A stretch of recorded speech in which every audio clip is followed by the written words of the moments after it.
Ne oldu? Gelemez aslında. Şöyle bir fotoğrafınızı alalım.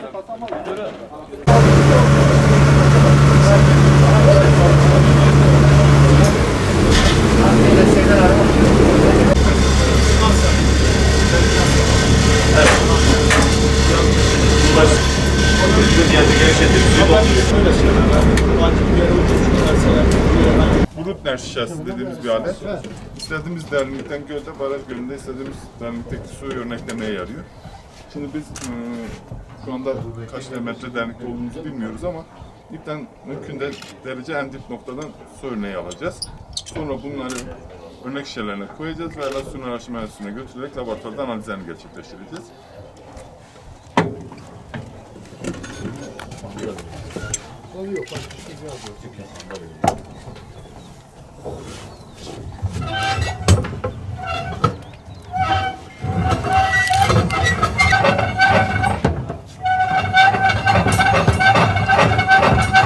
Kaç metre attın Gökhan Bey? Valla ben dibe yolladım. Dibe yolladım.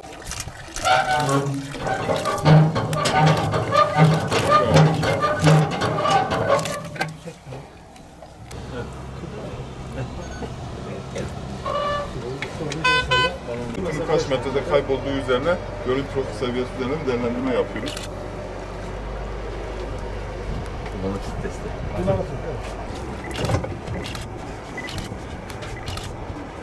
Elazığ Su Ürünleri Araştırma Enstitüsü Müdürlüğü'nden Ali Atilla Uslu.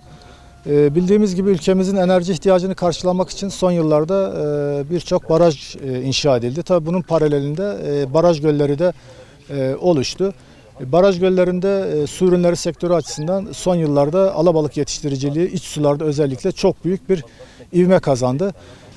Bugün bizim burada bulunmamızın temel amacı da bulunduğumuz Ilısu Baraj Gölü'nde Baraj Gölü'nün alabalık yetiştiriciliği açısından uygun olup olmadığına dair bir ön fizibilite yapmak veyahut da işte bir ön veriler elde etmek amacıyla biz bugün burada bulunmaktayız.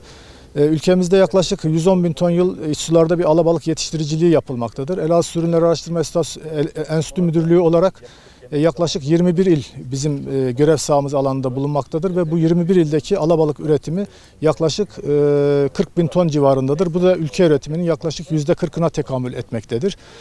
En büyük üretim de tabi burada Elazığ ilinde 22,5 bin tonla Elazığ ili birinci sırada bulunmaktadır.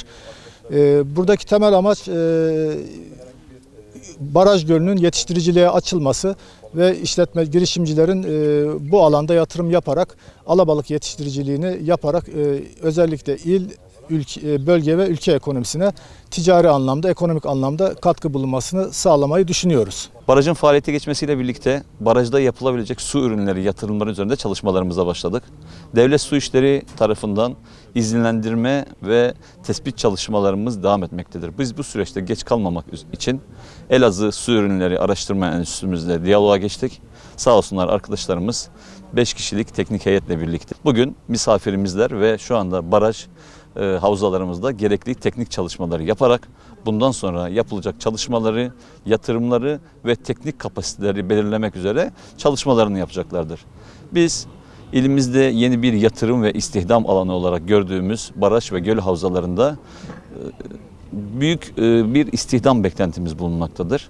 Bu çerçevede fazla zaman kaybetmeden çalışmalarımızı hızlı bir şekilde yürütmek istiyoruz ve bu çaba içindeyiz. Bu çalışmalardan sonra baraj ve göl havzalarımızda yapılacak yeni yatırımlarımız, mevcut endemik yani barajlarımıza has balık türlerimizi de bozmadan sanayiye yönelik kafes balıkçılık yetiştiriciliğinde hangi türlerin yapılabileceği, hangi periyotlarda yapılabileceği ve hangi kapasitede yapılabileceğini belirlemek üzere çalışmalarımızı yapacağız teknik arkadaşlarla. Arkadaşlarımız gün boyu bizim Sirt'te olacaklar, çalışmalarını yapacaklar. Daha sonra bu bilgileri bize raporlayacaklar ve bundan sonra bu çalışmaları arkadaşlarımızın belirlediği kriterler üzerinde yapıp kamuoyuna ve yatırımcılarımıza bilgilendirme çalışmalarını yapacağız. Abi. Evet. Bize doğru konuşalım. yüzey suyunun yani hava sıcaklığıyla birlikte suyun su sıcaklığını da mutlaka bilmeniz gerekiyor. Eğer 10 derecenin altına düştüyse balık muhtemelen yem almayacak ve büyüme gerçekleşmeyecek. O dönem zaten onlar da yemleme yapmaz.